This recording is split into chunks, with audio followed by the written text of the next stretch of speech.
Good morning, all. Today's topic is on transient malocclusion. So, what is transient malocclusion? Transient malocclusion is also called as self-correcting anomalies. These are not true malocclusion, but mimic a malocclusion during the normal development of dentition and occlusion. And they do not need any treatment, but get corrected themselves as they pass through the various developmental stages. So transient malocclusions are those conditions that looks like a malocclusion at some particular time. But with the normal growth, the condition gets corrected on its own without giving any treatment. So these transient malocclusions are seen in all stages of occlusal development, which include during the pre-dental period. In the pre-dental period, the alveolar processes are called as gum pads. So there will be a maxillary gum pad and a mandibular gum pad. So when you see the gum pads during the pre-dental period, the maxillary gum pad will overlap completely over the mandibular gum pad, and the mandibular gum pad will look retrognathic. So this retrognathic mandibular gum pad will get corrected with differential and forward growth of mandible. So there will be a malocclusion during the predental period as a retrognathic mandible, but during the development, it will get corrected by its own with the differential and forward growth of the mandible. And another self-correcting malocclusion which can be seen during the predental period is the anterior open bite. When the upper and lower gum pads are approximated, a contact occurs between the upper and lower gum pads only in the first molar region, and there will be an anterior open bite in the anterior region, and this space exists between the anterior region is called as infantile open bite, but it is considered as normal since it helps in suckling. And this malocclusion will get corrected by the eruption of primary incisors and the natural growth of the mandible.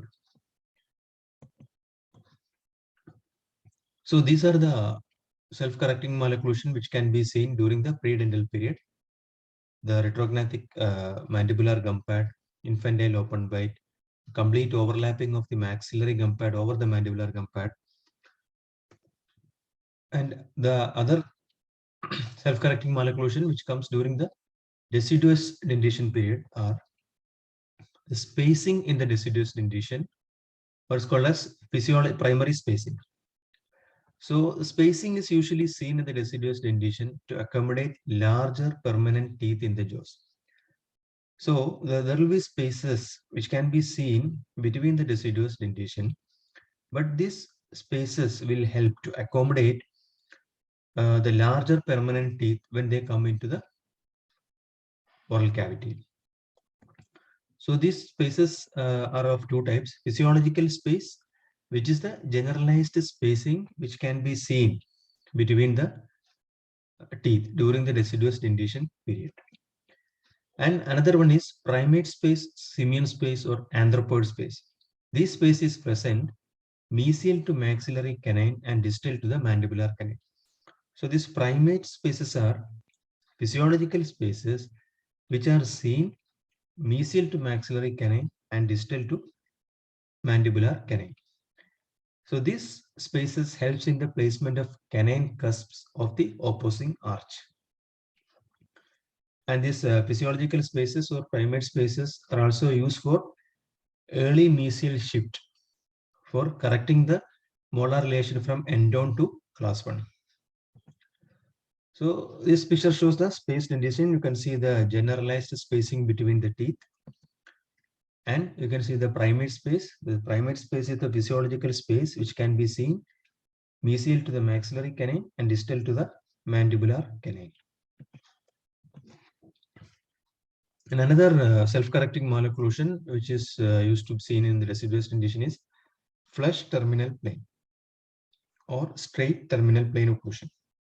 That means the mesio-distal relation between the distal surface of the upper and lower deciduous second molars are in the same vertical plane, which means when a line is drawn along with the distal surface of the maxillary and mandibular second premolar, which will be in a straight line. As you can see in the picture, when we draw a line through the distal surface of the upper and lower deciduous second molar, which comes in a straight line, so that if the deciduous second molars are in the flush terminal plane relationship, then the erupting permanent first molars also will come into a flush relationship, that is into a end-on molar relationship.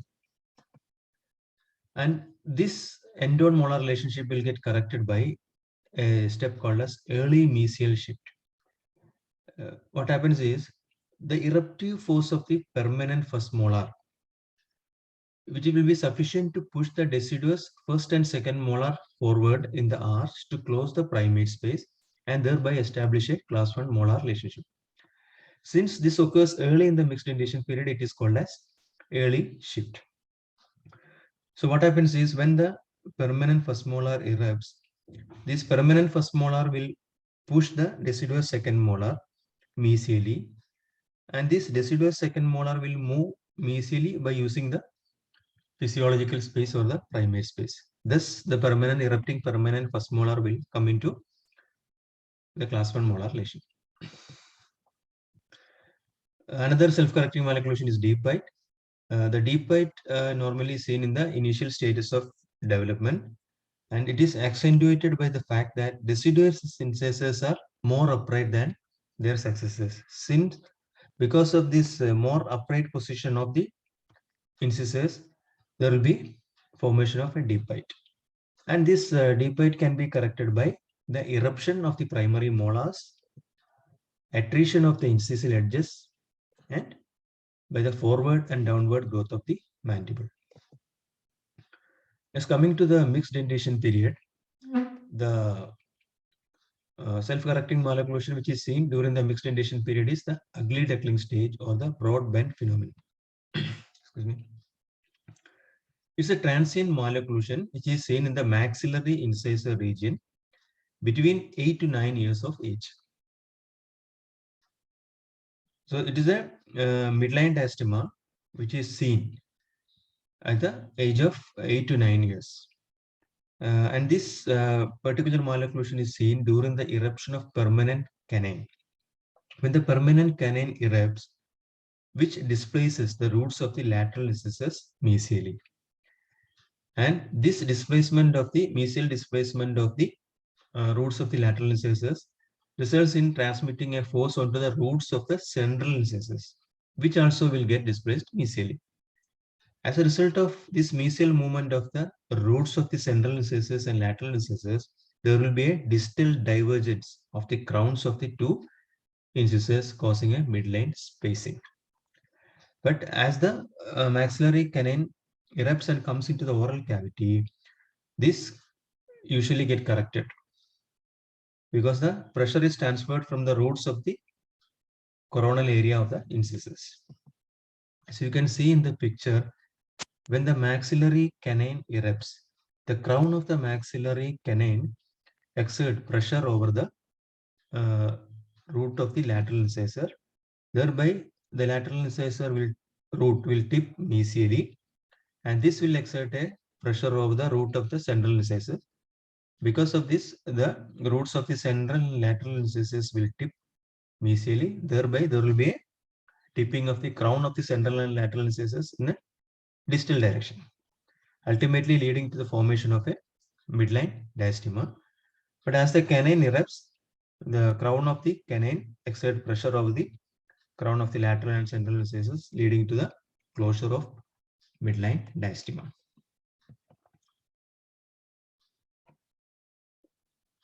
Flush terminal plane relationship of the first permanent molar, that also will get corrected. If it is not corrected in the deciduous dentition period, it might get corrected in the mixed dentition period by using late mesial shift with the utilization of leeway space of nails and by the differential growth of mandible. Then there will be chances of mandibular anterior crowding, and this will get corrected by secondary spacing. The secondary spacing is when the permanent lateral emerge, they push the canine laterally, creating a space. This is termed as secondary spacing by Bohm. And by utilizing this Bohm space, the mandibular anterior crowding will get corrected. And deep bite, which is also self-correcting malocclusion, which can be seen in the mixed dentition period, that also will get corrected with the growth of jaw and eruption of posterior teeth. And last, coming into the permanent dentition, there may be an increased overjet and overbite. And this increased overjet and overbite will get corrected or decreases with the eruption of posterior teeth and downward and forward growth of the mandible. So these are the self-correcting malocclusion which can be seen during the various developmental stages. Thank you. Thank you.